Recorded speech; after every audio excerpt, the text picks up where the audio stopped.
Hey everybody, Sandy here, Legendary Escapes. It has been a while since we've been live here at our Pleasant Valley Rustic pool project. I just showed up, it's a beautiful day. I'm taking some photos and this one is done. So I thought I would show you how it turned out and let you in on a little bit of what's going on here.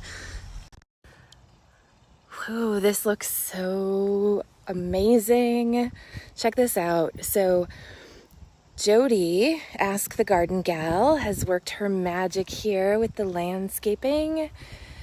We've got the awesome fire pit with the detail, if you remember. There's some horseshoes. Oh, Bob probably just saw the horses. Bob? No, you stay in the car. And I think it looked like a chicken or something walked across this. Well, the horse walked across it, but I thought we put some like chicken footprints in it too. Anyway, that's super fun and cool detail. Woo woo. And here we have the fence and gates with the self-latching, self-closing system to prevent people from just walking in. Although a pool can be next to a pond or a lake. You don't need a fence around the lake, but there we go. Check this out. So pretty. And this is what we talk about. Our pools always, we want them to be the comfy couch.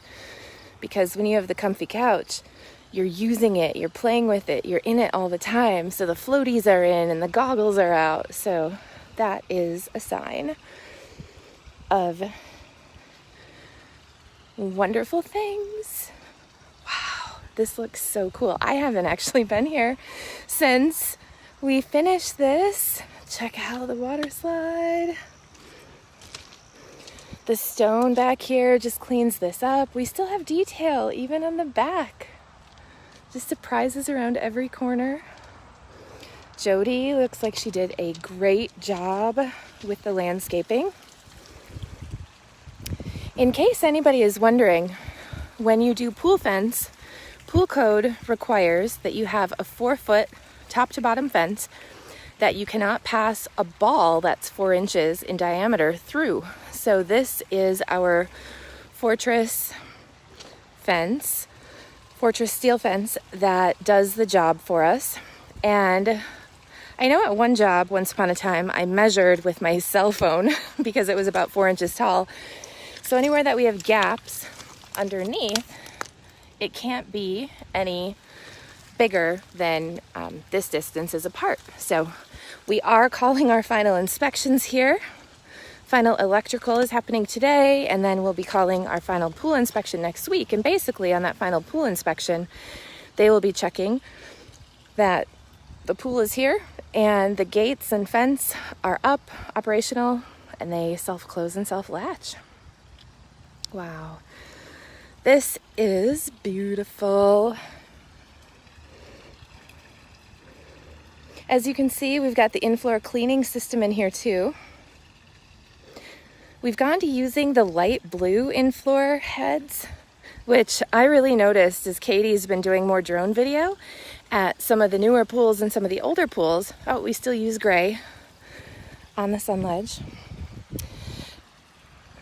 In the drone video, you can see the dark gray or the light gray heads a lot more than the blue. The blue just blends in. So I kind of made an executive decision. Whenever possible, we're just going with the dark ones, or light blue. Oh, this is beautiful. Some new patio furniture, that's awesome. Like a living room outside. I love it. Love it, love it.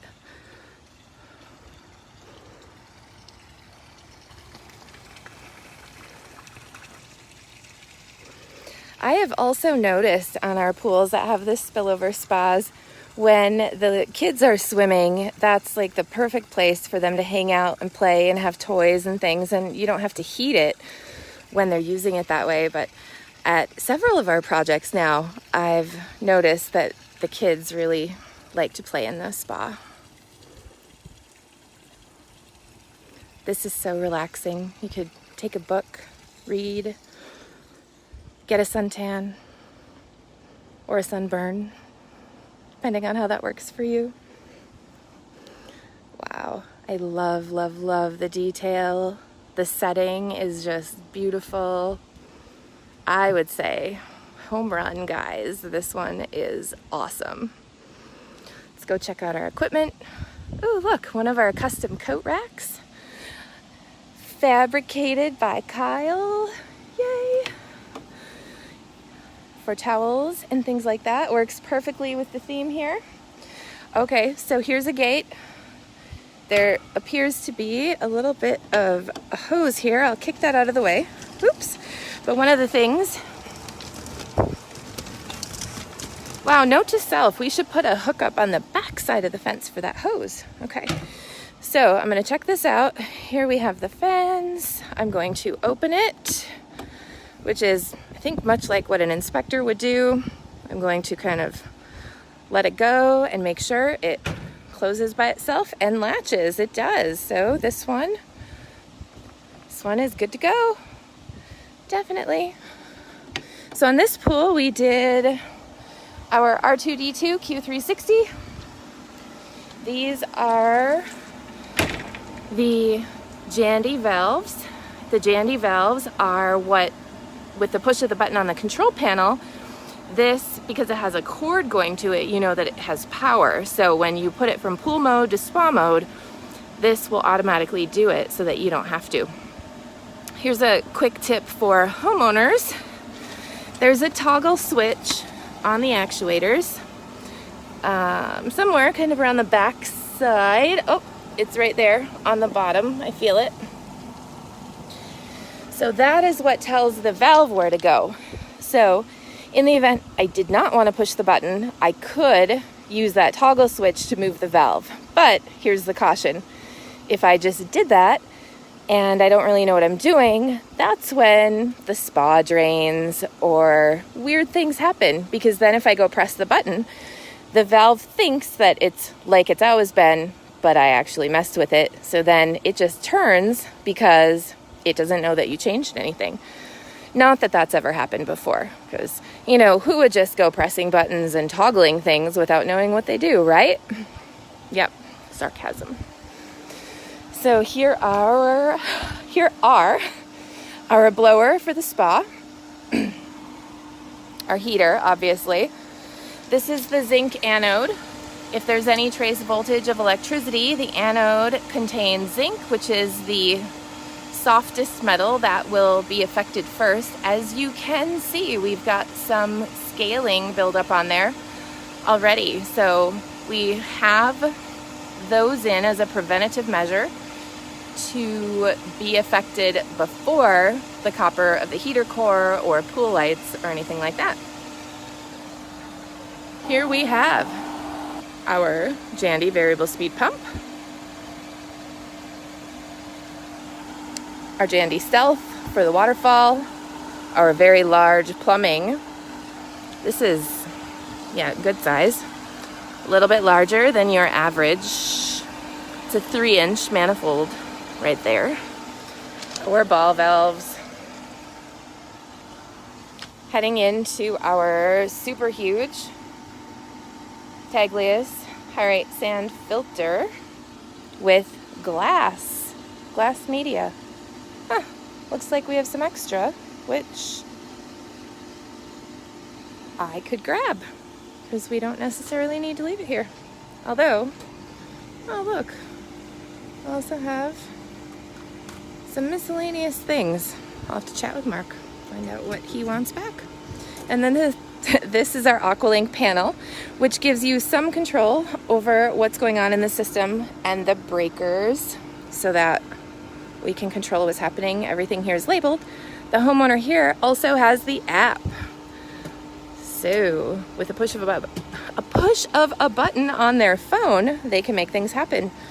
Here's our low voltage light transformer for the landscape for the pool lights. Yes. And here's a fun fact. A lot of times homeowners say, something's not working by the pool, so like their pool light won't work. Well, typically a pool light, whether it's the low voltage type or the standard white light that you would see in a pool, if it doesn't work, it's 99.9% of the time tied into the GFI breaker that's located on an outlet somewhere very close to the pool. So when a pool light's not working, the very first thing to check is, does that need to be reset? Especially if the pool light is on a light switch, which is typical of the 500 watt, just typical lights, standard lights. If there's a light switch, then there's always an electrical outlet, or there should be, that could be reset if it's not working.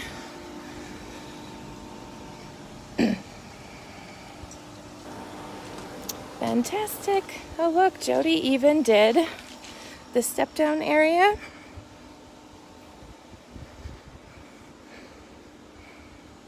To give us some nice garden area here. This is fantastic. All right, I guess I should probably turn off the live, although I will go grab a couple of the photos and clips of video from this live. But now I need to start taking some of the photos. Awesome. I might move one floaty, but I think I'm gonna leave the one in the pool just because we could clean up all the photos to put in our book. Oh, these are adorable. Check these out. Check these out. So cute. We could trim them out, but we do like talking about how we build the comfy couch. So perhaps I just leave them there to really give us that comfy couch authentic photo for the book. Oh, so fun. All right, well, thanks for watching. And we'll see you next time.